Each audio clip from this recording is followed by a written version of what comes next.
Hi friends, ഞാനിന്ന് ചക്ക ബജ്ജി ഉണ്ടാക്കാനുള്ള പരിപാടിയാണ്.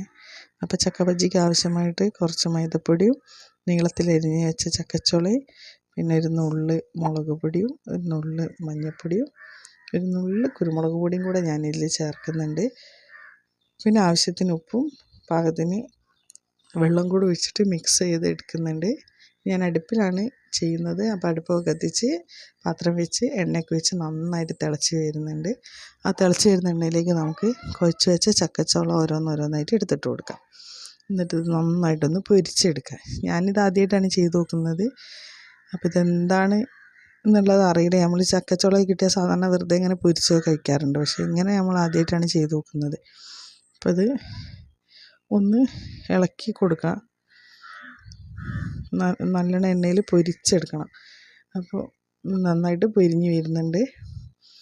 അപ്പോൾ ഇത് എന്താണ് ടേസ്റ്റ് എന്ന് നമുക്കറിയില്ല, അത് ആദ്യമായിട്ടായതുകൊണ്ട്. അപ്പോൾ ഇതെല്ലാവരും ഒന്ന് ചെയ്ത് നോക്കണം. ഇപ്പോൾ ചക്കയൊക്കെ കിട്ടുന്ന സമയമാണ്. അപ്പോൾ ചക്കച്ചുളയൊക്കെ കിട്ടുമ്പോൾ സമയം കിട്ടുമ്പോൾ ഇതെല്ലാവരും ഒന്ന് ട്രൈ ചെയ്ത് നോക്കുക. ഇതെങ്ങനെ ഉണ്ടെന്നുള്ള അഭിപ്രായമൊക്കെ അറിയിക്കുക. അപ്പോൾ ഇത് നന്നായിട്ടൊന്ന് പൊരിഞ്ഞ് വരട്ടെ. പിന്നെ അത് നന്നായിട്ട് പൊരിഞ്ഞ് കിട്ടിയിട്ടുണ്ട്.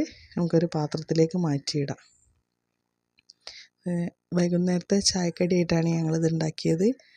അപ്പോൾ അത് കുട്ടികൾക്കൊക്കെ നന്നായിട്ട് ഇഷ്ടപ്പെട്ടിട്ടുണ്ട്. ഇത് നമ്മൾ അലനാണ് കഴിച്ചു നോക്കുന്ന അലനും വൈകിയവർക്ക് നന്നായിട്ട് ഇഷ്ടപ്പെട്ടിട്ടുണ്ട്. സാധനം സൂപ്പറാണ്, നല്ല ക്രിസ്പിയാണ്. ലൈക്ക് ചെയ്യുക, ഷെയർ ചെയ്യുക, കമൻറ്റ് ചെയ്യുക. Thank you.